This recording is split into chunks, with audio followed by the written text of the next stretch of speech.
네, 안녕하세요, 여러분. 7월 18일 금요일 아침입니다. 네, 보배경 독송했더니 이제 6시 21분 되었습니다. 뭐, 자해경과 길상경에 이어 대표적 보호경의 세 번째로 꼽히는 경이죠. 라따나 수땅 보배경입니다. 왜 보배경일까? 라고 하면, 불교 안에 세 가지 보배가 있죠. 불법승 삼보. 부처님과 가르침과 성자들. 성자들의 상가, 제자 상가. 이렇게 되죠. 그래서, 불교 신자라고 하면 뭐니 해도 의지처인 부처님에게로, 의지처인 가르침에게로, 의지처인 성자들에게로 나는 갑니다. 라는 삼기의를 통해서 불교 신자가 되는 거예요. 자, 그럴 때, 왜 우리가 의지처로 삼아서 불법승 삼보에게로 가는가? 라는 주제를 단적으로 뽑아서 알려주는 경이다. 라고 보배경을 말할 수 있지요.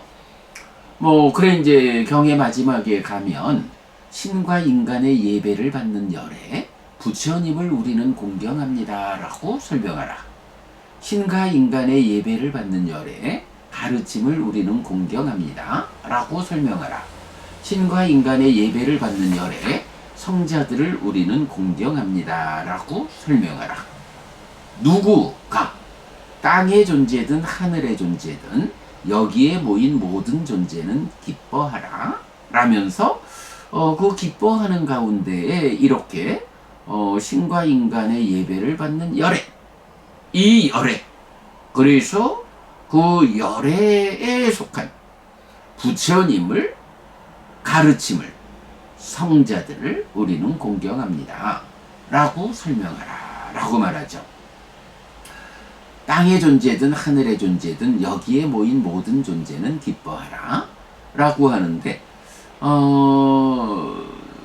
그러면 땅의 존재면, 하늘에서도 이제 좀 낮은 하늘, 또 인간, 이렇게 좀 모두를 포함하느냐라고 하면 이제 좀 그렇진 않은 것 같아요. 경의 시작 부분에서 땅의 존재든 하늘의 존재든 여기에 모인 모든 존재는 기뻐하라. 잘 채비하여 말씀을 들어라. 라고 하면서 모든 존재는 주목하라. 인간 존재를 위해 자애를 행하라. 그들은, 즉 인간 존재들은 밤낮으로 헌공을 한다. 그러므로 방일하지 말고 그들을 보호하라. 이렇게 나타나요. 그러면 이 얘기는 뭘까요? 땅의 존재든 하늘의 존재든 이 존재들이 인간 존재들이 하는 헌공을 받는 자들. 그러니까 그렇게 헌공하는 인간들을 위해서 방일하지 말고 그들을 보호하라. 이렇게 말하는 거죠. 그러니까 이제 헌공한다. 누구에게? 신에게 하는 헌공. 이렇게 되죠. 그러니까 땅의 존재든 하늘의 존재든 이라고 말하는 것은 인간도 다 포함해서 이렇게 보기보다는 인간들이 신에 대해서 헌공을 하는데 그 헌공을 받는 신들을 이제 말하는 것으로, 그래서 인간이 그대 신들에게 헌공을 하니 그렇게 헌공하는 인간들을 잘 보호하라.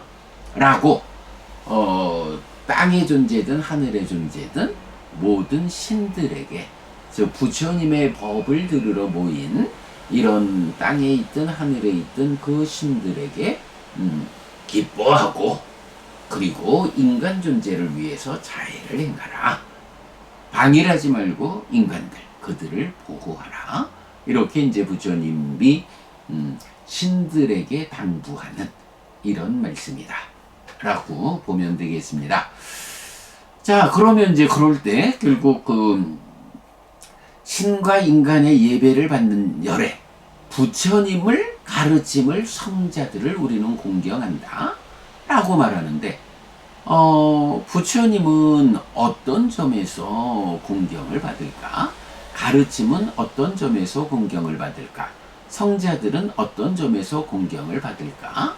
라는 각각의 불법승 삼보에 비의해서 불교 신자가 된다라고 하는데, 그 삼보가 어떤 점에서 공경을 받을 만하냐? 그래서 우리가 그들을 의지처로 삼아서 불교 신자가 될 것인가? 하는 내용을 이제 보면, 법회경에서는 불법승 각각에 대해서, 불에 대해서는 세 가지 측면, 법에 대해서 두 가지 측면, 그리고 승에 대해서 일곱 가지 측면으로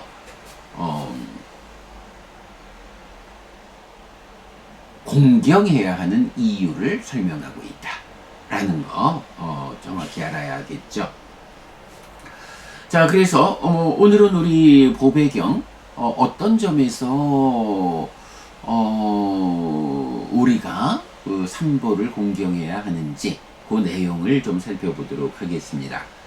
자, 보면 이제 하나, 둘, 세 번째 개성이 되는군요. 그러니까 첫 번째 개성과 두 번째 개성은 그 신들에게 기뻐하고 그들을 보호하라 라고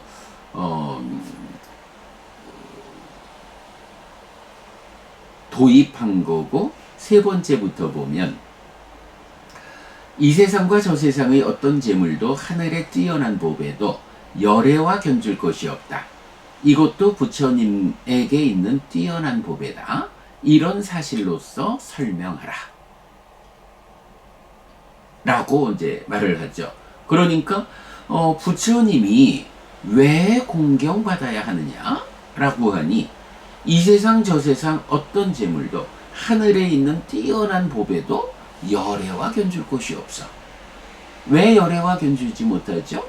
열애는 윤회의 장막을 벗긴 자거든요. 세상에서 로께 위왔다 자도 세상에서 윤회의 장막을 벗긴 자 이래 되기 때문에 이 세상이든 저 세상이든 하늘까지를 포함해서 이 중생들의 삶의 영역인 세상으로부터 벗어나 불사를 실현했다, 열반을 실현했다, 윤회에서 벗어났다, 이렇게 깨달았다. 이런 분이니까 세상과 관련한, 세상에 있는 어떤 것도 열애와 견줄 수 없다. 이게 부처님에게 있는 뛰어난 법이다. 우리가 부처님을 스승으로 삼아 따라가고자 하는데, 그 부처님이 뭐 대충 보니까 인간으로 살아가는 이 세상에서 뭐 우리가 얻을 수 있는 것보다는 좀 더 좋은 거를 가진 것 같아. 그런데 저 세상, 특히 하늘에 태어나서 하늘에 있는 뛰어난 보배랑 견주면 열애라 해도 그렇게 우리가 공경할 게 있겠어? 이렇게 볼 수가 있죠. 그런데 이 세상도 저 세상도 또 죽어서 하늘에 태어났다 해도 그 모든 하늘에 있는 어떤 법에다 해도 열애와 견줄 게 없어.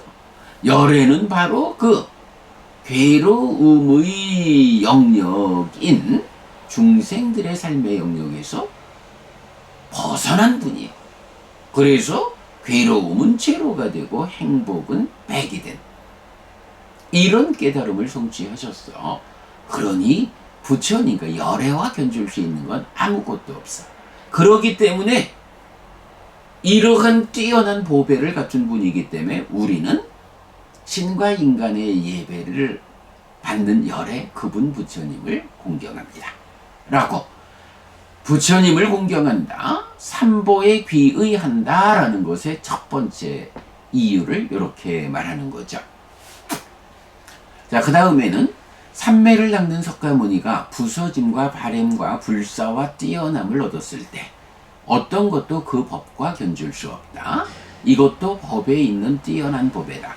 이런 사실로서 설명하라. 라고 해서 보면 이제 여기 사실은 뭐 우리는 늘 석가모니 부처님 이래 부르지만 석가모니 원어로는 사캬무니가 되죠. 사캬무니.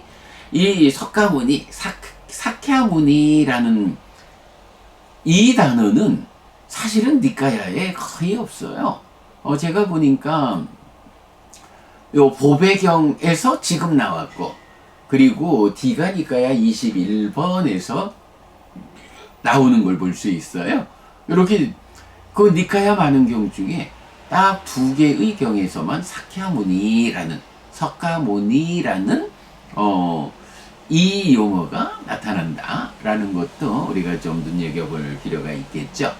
그럴 때 그 석가모니가 이제 삼매를 닦았어. 그래서 삼매를 닦는 석가모니. 뭐 여기는 사실은 이제 과거형으로 해서 삼매를 닦은이라고 하는 게 더 맞을 수 있겠군요. 삼매를 닦은 석가모니가 부서짐과 바램과 불사와 뛰어남을 얻었을 때, 즉 벗어나 실현되는 요런 그 부서짐, 바램, 불사, 뛰어남을 얻었는데 어떤 것도 그 법과 견줄 수 없다. 어떤 것이 있다 해도 그런 삼매를 닦아서 부처님께서 그 뛰어남을 얻는 바로 그 법, 깨닫는 부처님이 깨달음의 과정, 그리고 우리에게 가르쳐준 가르침, 이 법이라는 거 어떤 것도 그 법과 견줄 수 없다. 이것도 법에 있는 뛰어난 법이다. 이런 사실로서 설명하라. 왜 부처님을 믿는데, 왜 가르침을 믿는데, 이렇게 설명하라. 이렇게 부처님 말씀하시는 거죠. 그 다음 으뜸인 부처님은 무위의 알미 뒤따르는 삼매의 청정을 칭찬했다. 그 삼매와 견줄 것은 없다. 이것도 법에 있는 뛰어난 법이다. 이런 사실로서 설명하라. 자, 앞에서는 삼매를 닦은 부처님이 이렇게 뛰어남을 얻었다. 깨달았다. 이렇게 깨달음의 방법, 그 법, 그 가르침과 견줄 수 있는 게 없다. 라고 했는데 이제 이어서는 바로 으뜸되는 부처님, 그분이 무위의 알미 뒤따르는 삼매의 청정을 칭찬했다. 그 삼매와 견줄 것은 없다. 여기서 무슨 얘기죠? 삼매의 청정을 칭찬했다. 삼매라고 하는 게 사실은 심일경성, 마음이 한 끝에 집중되면 삼매잖아요. 부처님은 삼매를 닦아서 깨달았는데, 그렇다고 해서 삼매라고 하면 모든 삼매라는 말만 붙으면 다 훌륭하다고 칭찬했느냐? 그렇지 않다는 거죠. 사실 우리가 잘 알잖아요. 8정도의 정정이라고 말할 때 왜 그냥 삼매라고 말하지 않고 삼마 사마디 정정 이렇게 말했을까? 네, 삼매만으로 깨달을 수 있는 게 아니라 삼매를 토대로 삼아가지고 그 삼매 위에서 일련의 과정, 부처님이 깨달은, 그래서 알려주는 그 일련의 과정을 따라가서 해탈지견, 깨달음이 성취되는 이런 특별한 삼매를 삼마사마디 바른 삼매, 정정이라고 해서 8정도의 중심으로 삼잖아요. 그러니까 부처님 바로 그런 표현, 삼매는 삼매인데 청정한 삼매, 삼매의 청정. 그럼 어떤 것이 그 청정한 삼매냐, 삼매의 청정이냐 라고 하니 무위의 알미 뒤따르는 삼매다, 이렇게 말하는 거죠. 무위의 알미 뒤따른다, 바로 해탈지견, 완전한 지혜로서 완전하게 하는 거, 해탈된 암과 범. 네, 요게 안니야 라고 해서 무위의 암, 이렇게 뭐 유위와 무위를 구분해서 이제 제가 번역하는 용어죠. 무위의 암. 그래서 무위의 알미 뒤따르는 그 청정한 산매, 그 산매하고 견줄 수 있는 것은 없어. 그래서 이것도 법에 있는 뛰어난 법이다. 법을, 왜 우리가 법을 공경해야 합니까? 라고 말할 때 이렇게 뛰어난 보배가 법에 있다. 그럴 때 그 보배라는 것이 무엇냐? 라고 하니 부처님이 깨달음을 성취하는 과정, 그리고 우리들에게 깨달음을 재현시키기 위해서 가르쳐준 그 과정, 그 법이 있고, 그 법의 중심은 뭐니 해도 삼매의 청정, 청정한 삼매, 무위의 삶으로 이끄는 청정한 삼매. 거기에 견줄 것은 없다. 이것이 법에 있는 뛰어난 법이다 라고 해서 왜 법을 공경하고 법을 의지처로 삼아야 하는지의 이유 두 가지를 말하고 있죠. 자, 이어서 고결한 사람의 칭찬을 받는 사상팔배의 성자들, 선서의 제자로서 보시받을 만한 분이고 여기에 주어진 것은 큰 결실이 있다. 네, 호투로는 넷이고 쌍으로는 8인 이런 사상팔배의 성자들, 네, 예류자, 일레자, 불환자, 아라한, 그리고 각각을 예류도 예류과, 일레도 일레과, 불환도 불환과, 아라한도 아라한과, 이렇게 구분하는 사상팔배죠. 고결한 사람의 칭찬을 받아요. 그럼요, 고결한 사람, 부처님, 깨달은 분들은 이런 벗어남의 영역, 깨달음의 과정에 있고 깨달음을 완성한 이런 사상팔배의 사람들을 칭찬하죠. 그리고 이런 사람들이 선서 부처님의 제자고 보시받을 만한 분들이다. 자, 보시받을 만한 분들 이러면 어떻게 되나요? 사상팔배의 성자들은 아후네요, 빠후네요, 다키네요, 안잘리까라니요 라고 해서 공경받을 만하고 내지 합장받을 만한 이런 분들을 대표해서 보시받을 만한 분들, 다키네요, 이 분들을 뭐라고 불러요? 복전. 복의 씨앗을 뿌리면 그 씨앗을 싹 틔워 자라나게 해서 많은 결실로 돌려주는 복의 밭이다. 복전이란 개념이 있잖아요. 가장 중요하죠. 그래서 바로 이렇게 보시받을 만한 분들, 즉 복전인 여기에 주어진 것은 큰 결실이 있다. 이것도 승에 있는 뛰어난 법이다. 이런 사실로서 설명하라.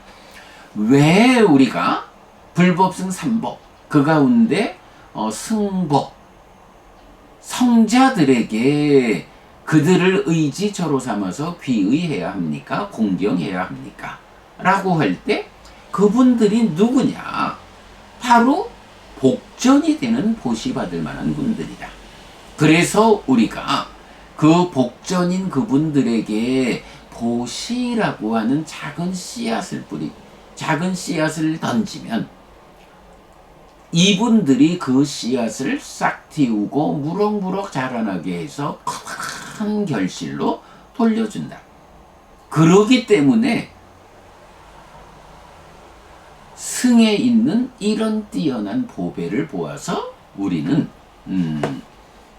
성자들을 공경하고 의지처로 삼아서 나아간다. 이렇게 말하는 거죠. 자, 이어서 확고한 의로 곧다마의 가르침에 잘 적응하여 소유의 삶에서 벗어난 사람들, 최상의 공덕을 얻은 그들은 불사에 들어 완전한 꺼짐을 성취하여 즐긴다. 이것도 승에 있는 뛰어난 법이다. 이런 사실로서 설명하라. 해서 소유의 삶에서 벗어난 사람들 이러면 뭐 소유의 삶이 뿌리부터 해소된 요런 사람을 뭐라 해요? 불환자 이렇게 부르죠. 소유의삼 존재의삼, 소유를 극복하고 존재의 삶에 올라서서 존재의 내재한 문제를 해소하는 과정이 벗어나 깨닫는 과정이죠. 이럴 때 소유의 문제가 완전하게 뿌리부터 해소된 일상에서 까마샀냐 소유의 상, 까마사와 소유의 번뇌가 완전히 해소된 이런 경지를 불환자 이렇게 부르죠. 그리고 존재에 내재한 모든 문제가 완전히 해소된, 이러되면 그 존재로부터도 벗어난다. 소유에서 벗어남이 완성된 불환자, 존재의 문제에서 완전히 벗어난 성자가 아라한, 이렇게 되는 거죠. 자, 그래서 여기서 보면 확고한 의로 곧다마의 가르침에 잘 적응하여 소유의 삶에서 벗어난 사람들 불환자, 최상의 공덕을 얻은 그들은 불사에 들어 완전한 꺼짐을 성취하여 즐긴다 아라한. 이렇게 불환자, 아라한, 이런 성자들이 승에 있는 뛰어난 보배다, 이런 사실로서 설명하라. 보자, 우리가 욕계 중생인 인간으로서 참 많은 아픔을 겪어야 하는데, 이런 아픔들을 놓고 소유라고 하는 이 강력한 문제가 완전히 해소된 불환자라는 성자가 있고, 그 위에서 존재의 문제를 완전히 해소하고 벗어나 열반을 실현한 아라한이 있다. 그러니 우리가 이런 분들이 있으니 뒤따라가고 공경하고 그들을 의지처로 삼아서 불교 신자가 되어야 하지 않겠느냐, 이렇게 설명하라, 이런 말씀이죠. 성문 앞 큰 기둥이 땅에 깊이 묻혀 있으면 사방에서 부는 바람에 흔들리지 않는 것처럼 성스러운 진리를 분명히 본 고결한 사람은 그와 같다고 나는 말한다. 이것도 승에 있는 뛰어난 보배다, 이런 사실로서 설명하라. 네, 이렇게 흔들리지 않는다. 성스러운 진리, 사성지죠. 성스러운 진리를 분명히 본 고결한 사람, 사성제를 꿰뚫어 아는 사람, 이런 사람이 누군가요? 예류자죠. 오온에 대한 여실지견 또는 사성제를 꿰뚫어 아는 사람, 이런 사람이 예류자. 그러니까 앞에서 불환자 아라한에 이어서 요번에는 아라한도 그와 같다. 그러니 이 예류자도 승에 있는 뛰어난 보배다, 이런 사실로서 설명하라. 그리고 깊은 지혜로 잘 설해진 성스러운 진리를 설명하는 사람들은 누구든지 비록 자주 방일하다 해도 그들은 8번째 존재를 붙잡지 않는다, 이렇게 말해요. 8번째 존재를 붙잡지 않는다라는 게 뭔가요? 예류자를 설명할 때 예류자는 사막초에 떨어지지 않아. 그리고 대표적으로 7번, 최대 7번 태어나는 안에 깨달아 아라한이 된다. 그래서 8번째 태어나는 일은 없다, 이렇게 말하는 게 또 예류자에 대한 특별한 설명이죠. 그래서 이렇게 8번째 존재를 붙잡지 않는 사람 역시 예류자. 이 예류자도 승에 있는 뛰어난 보배다, 이런 사실로서 설명하라. 보험을 성취하는 즉시 필연적으로 유신견과 의심과 계금치의 어떤 것이든 3가지 법들이 벌여진다. 보험을 성취했다, 견해를 가졌다. 그들에게 유신견, 의심, 계금치라는 3가지 족쇄가 벌여진다. 예류자 된다. 또 예류자를 말하고 있고요. 이어서 4가지 상실과 비탄의 상태에서 벗어나고 6가지 큰 죄를 짓지 않는다. 이것도 승에 있는 뛰어난 보배다, 이런 사실로서 설명하라. 라고 해서 예류자가 되면 이런 유신견, 의신, 계금치의 세 가지 법들이 벌여지고, 그러면 그런 예류자는 네 가지 상실과 비탄의 상태에서 벗어나고 이랬는데, 보통은 이제 우리가 상실과 비탄의 상태를 말할 때 지옥과 축생과 악귀, 요 삼악처를 말하는데, 우리 이제 대승불교 쪽으로 오면 육도윤회를 말하면서 그 수라, 아수라를 포함하잖아요. 사실은 니카야에서는 이제 아수라가 뭐 많이 나타나기는 하지만 이렇게 윤회하는 갈래 중에 하나로 나타나지는 않는데, 오직 이 경에서 상실과 비탄의 상태를 말하면서 네 가지라고 해서 뭐 그러면 당연히 지옥, 죽생, 악귀에 아수라가 포함되어 있는, 네, 요렇게 이제 나타나고 있어요. 뭐 그렇다고 해서 뭐 이게 니까야가 그 5도 윤회가 아니라 6도 윤회를 말한다라고 굳이 말할 이유는 없겠죠. 이 경에서 그 상실과 비탄의 상태에서 벗어난다. 예류자가 되면 이렇게 말할 때 한 가지 조건. 기본적으로 지옥, 축생, 악귀라는 이 세 가지 악초에 떨어지지 않는 건 당연한데, 그러면 아수라라고 하는 존재로는 예류자가 갈 수 있습니까? 이런 질문을 할 수 있죠. 왜? 아수라가 또 하나의 존재로 나타나고 있으니까, 한 갈래는 아니래도. 그럴 때에 아수라로도 가지 않는다. 네, 이런 의미로 이해하면 되겠습니다.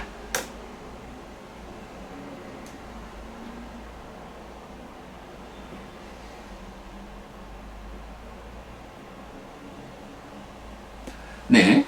6가지 큰 죄를 짓지 않는다 했는데, 요건 좀 다시 살펴보겠습니다. 일반적으로 뭐, 5가지 무관죄, 이래 나올 텐데, 6가지로 된 거, 잠시만요. 이거를,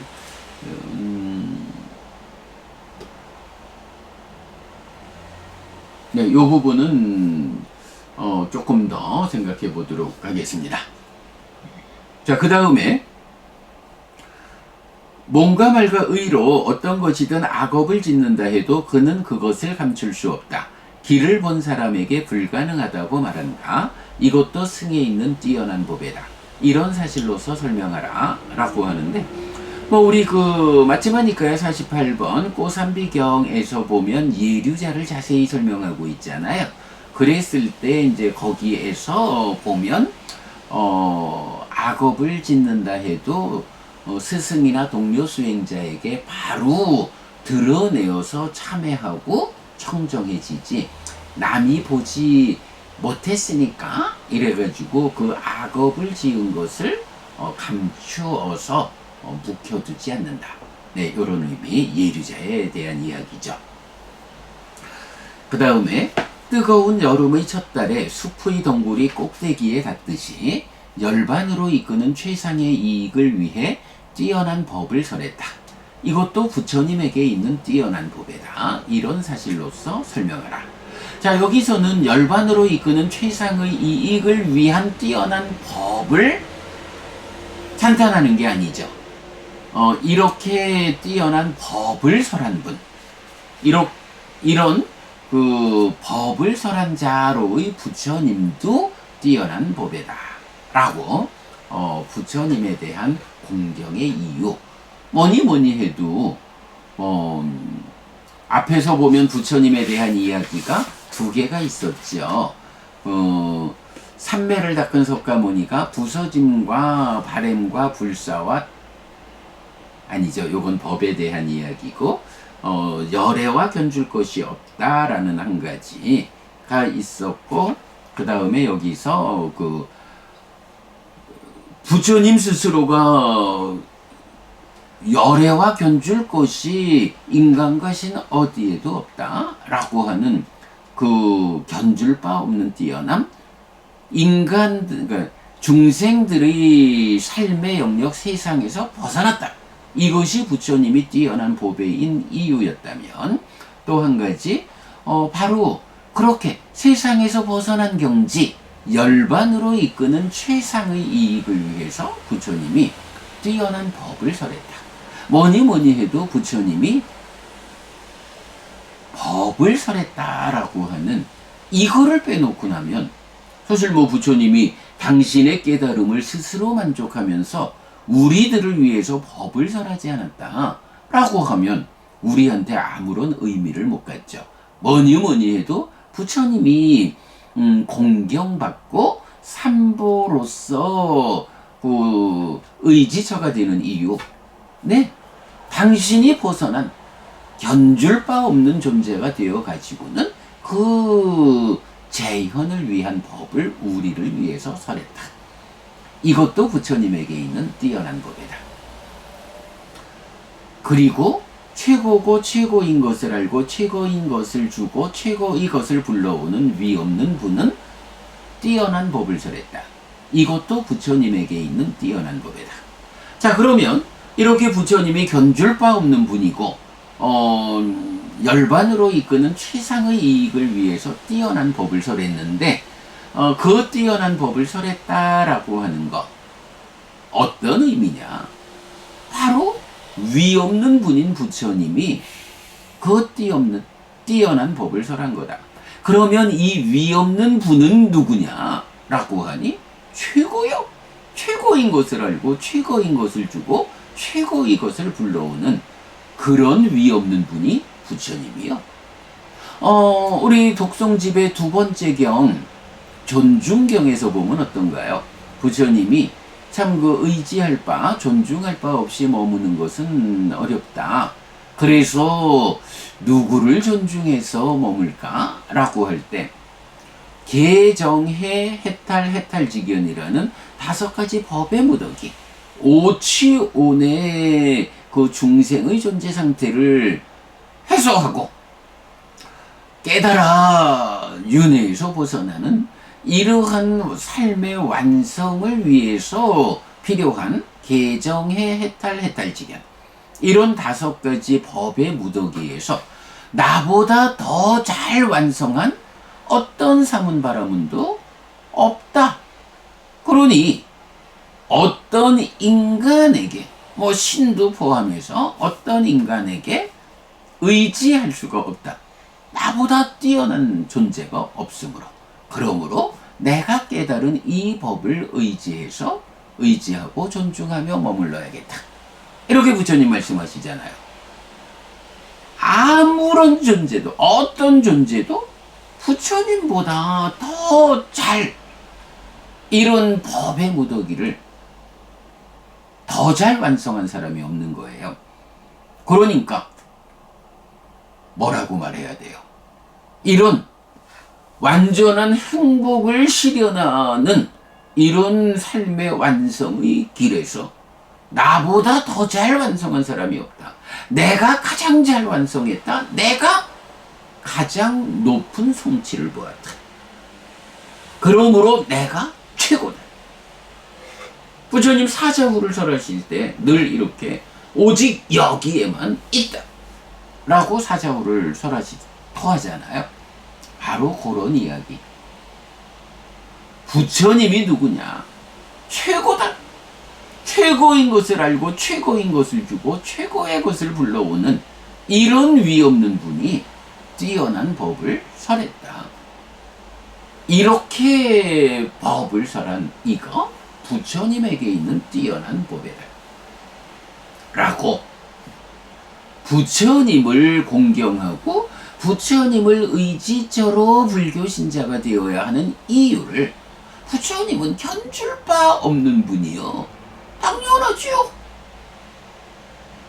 번뇌의 영향 위에 있는 유위적인 괴로움의 영역에 속한 삶을 이 중생의 삶인 세상에서 벗어나 열반을 실현한 이런 분이니까 이 세상 안에 있는 누구도 벗어나 실현된 이 부처님과 견줄 수가 없죠.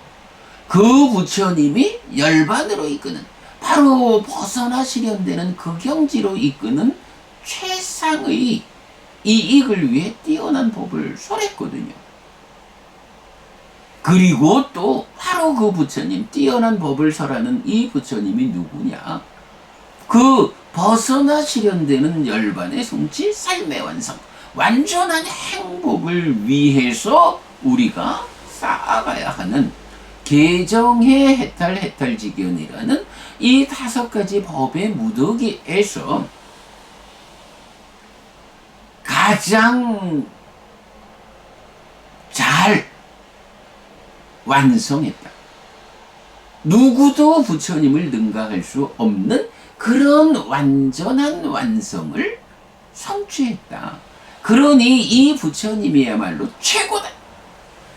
최고인 것을 아는 분이고 그 최고인 것을 우리에게 주고 그 최고인 것을 불러오는 이런 위 없는 분이 뛰어난 법을 설했다. 라고 부처님을 공경하고 의지처로 삼아 불교 신자가 되는 이유를 이렇게 3가지 표현으로 하고 있죠. 크게 보면 다 한 가지지만 그것을 이렇게 3가지로 나누어서 설명하죠. 자, 그 다음에 마지막이죠. 심히 미래의 존재를 기뻐하지 않을 때 지난 것은 다하고 새로운 태어남은 없다. 종자가 다했고 관심에 의한 재생이 중단된 지혜로운 그들은 등불이 꺼지듯이 꺼진다. 이것도 승에 있는 뛰어난 법이다. 라고 해서 심히 미래의 존재를 기뻐하지 않는다. 내가 미래에 하늘에 태어날 것이요. 하늘의 높은 신으로 태어나가지고 행복을 누릴 것이요. 요렇게 미래의 존재를 기뻐하지 않아. 신으로 태어나면 얼마나 행복할까. 이렇게 기뻐하지 않아요. 왜? 아니, 세상에 스승이신 부처님이 왜 존중받느냐? 우리에게 어떤 법을 설하셨느냐? 라고 하면 바로 이런 인간과 신들, 물론 밑에 사막천은 말할 것도 없죠. 이제 그 천인사 부처님을 스승으로 법을 배워 향상할 수 있는 인간과 하늘, 이런 존재들의 영역에서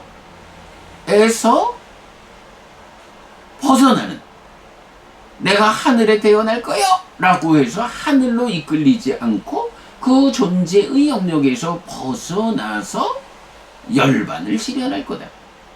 이런 사람이 어떻게 미래의 하늘에 태어나는 그 미래의 존재를 기뻐하겠느냐. 그래서 미래의 존재를 기뻐하지 않고 오직 깨달아 열반을 실현하는 이 하나의 길을 가지는 이런 성취가 있을 때 바로 지난 것은 다하고 새로운 태어남은 없다. 바로 무명과 가래 때문에 미래의 존재를 하늘에 태어날 것이요 라고 미래의 존재를 기뻐하지만 그렇게 무명과 가래를 해소한 미래의 존재를 기뻐하지 않는 사람, 이런 사람은 어떻게 해요? 우현경이죠. 몸으로 가지 않는다. 몸으로 가지 않으니 지난 것은 다하고 새로운 태어남은 없다. 종자가 다 했다. 자, 여기서 이제 보면 종자가 다 했다 해서 키나 비자라고 하면 이제 씨앗이니까 종자 이렇게 번역을 해도 되겠죠. 보면 이제 유식에서 보면 아레아식 이래서 제8식을 종자식 이런 식으로도 이제 표현하고 있는데, 제가 유식은 잘 모르니까 종자를 말할 때 비자 이 단어를 쓰는지는 모르겠는데, 어쨌든 종자가 다 했다라는 표현이 이 보배경에서 나타나요. 그러면 여기서 종자라고 하는 거, 이걸 굳이 부처님의 설명과 다르게 아레아식 이렇게 표현할 이유는 없죠.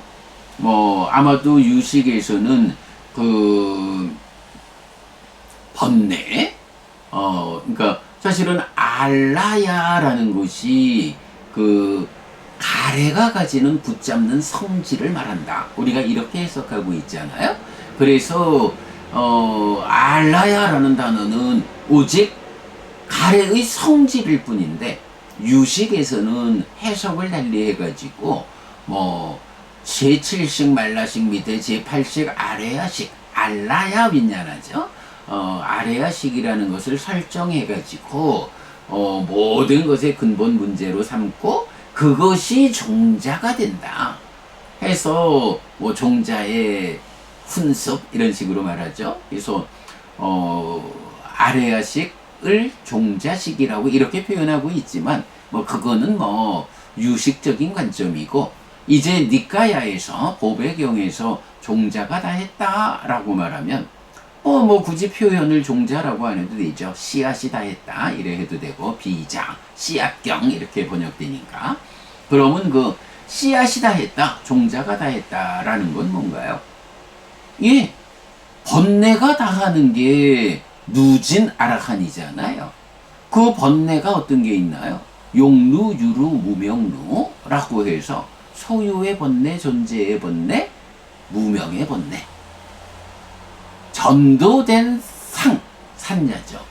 이런 거니까 전조된 상심견해 해가지고 견해의 문제를 해소하고 마음의 문제를 해소해서 심했다라고 나면 결국은 상의 문제, 번뇌를 부순다. 상의 문제, 전도된 상을 전도되지 않은 상으로 바꾸는 번뇌들의 부서짐에 의해서 무명이 버려지고 명이 생겨나는 요런 상태를 만들면 결국은 근본 자리에서 씨앗 종자의 역할을 하고 있는 그 번뇌가 다한 이런 의미가 되는 거죠. 뭐 굳이 뭐 여기서 비자라는 단어 종자라고 뭐 번역을 할 수 있겠지만 종자가 다 했다라고 하니까 유식에서 말하는 아레야식 그 문제가 다 했다 이렇게 이제 볼 이유는 없겠고요. 약간 번뇌가 다 했다. 그러면 불교 수행의 그 근본 자리가 두 개가 있잖아요. 하나는 욕탐을 제어하는 것이다. 하나는 번뇌를 부수는 것이다. 욕탐을 버리는데 이 욕탐을 버린다는 것의 완성은 어떻게 되나요? 욕탐을 생겨나게 하는 그야말로 그 뿌리, 그 종자가 되는 번뇌가 완전히 부서질 때 번뇌의 부서짐에 의해서 탐진치가 부서지면 그때 비로소 삶의 과정에서 1차 인식의 공동주관으로 참여하는 관심이 탐을 싣고 오지 않게 되죠. 요거 관심에 의한 재생이 중단된 종자가 다 했다 번뇌가 다 했다. 그래서 관심이 탐진치를 싣고 오지 않게 되었다. 1차 인식에서 니미타를 만들지 않는다. 요렇게 되면 재생이 중단됐다. 몸으로 가지 않게 된다. 이런 지혜로운 그들이 등불이 꺼지듯이 꺼진다. 이렇게 되면 이제 아라칸이죠. 이것도 승에 있는 뛰어난 법이다. 이런 사실로서 설명하라. 라고 이렇게 해서 부처님의 보배스러움을 세 가지로, 가르침의 보배스러움을 두 가지로, 성자들이 보배스러움을 7가지로. 근데 주로 예류자를 많이 말하고 있죠. 이렇게 왜 우리가 불법승 삼보를 공경하는가? 왜 우리가 불법승 삼보를 의지처로 삼아서 비의해서 불교 신자가 되는가 하는 것을 부처님에 대한 3가지, 가르침에 대한 2가지, 성자들에 대한 7가지로서 구체적으로 설명하는 경이 보배경이다. 그러기 때문에 땅의 존재든 하늘의 존재든 여기에 모인 모든 존재는 기뻐하라. 신과 인간의 예배를 받는 열애를 중심에 두고 부처님을 우리는 공경합니다 라고 설명하고, 가르침을 공경합니다 라고 설명하고, 성자들을 공경합니다. 라고 설명하라. 보통 요 보배경을 보면 이제 마지막에 그 에떼나 사제나 수와티 호두 요 부분 이제 수와티 부분을 좀 번역을 달리 하는데 저는 여기서 에떼나 사제나 이런 사실로서 이런 진리 이런 사실로서 수와티라는 말을 이제 수와티 호두 요 말을 설명하라 라고 제가 번역하고 있거든요.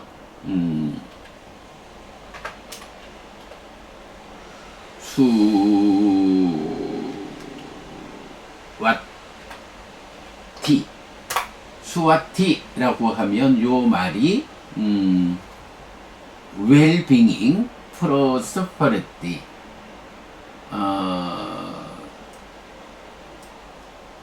좋은 삶, 번영 이렇게 나오네. 요게 말하다라는 의미가 있었는데, 말하다라는 의미가 있었는데 어디 갔나? 예, 요거 이거 뭐 제가 다시 찾아보겠고요. 그래서 요거를 이제 지금 나오는 well-being, prosperity 이래 하면 이런 사실로서 그대들의 삶을 더 번영케 하라, 삶을 향상하라 요런 의미가 되는 거죠. 뭐 그런 의미에 저는 요 수와티에서 하여간 설명하라, 말하라 요런 의미를 모아가지고 나의 삶을 이렇게 불법승 세 가지 보배로움에 의지해서 내 삶을 향상하라라는 의미에 더해서 저는 세상 사람들에게 누가 뭐라 해도 우리는 이런 의미에서 불법승 삼보를 공경하고 의지처로 삼아 불교 신자로 살아간다 라고 설명하라. 요렇게 저는 이제 번역을 한 건데 요 부분은 다시 한번 살펴보겠습니다. 이런 사실로서 설명하라. 남들에게 불교 신자로서의 사자구를 더해라. 이런 의미로 저는 번역을 했는데 지금 사전에 있는 또 의미로 보면 이런 사실에 의해서 그대들 스스로 삶을 향상하라 라는 의미로 해석을 해도 다르지 않겠습니다.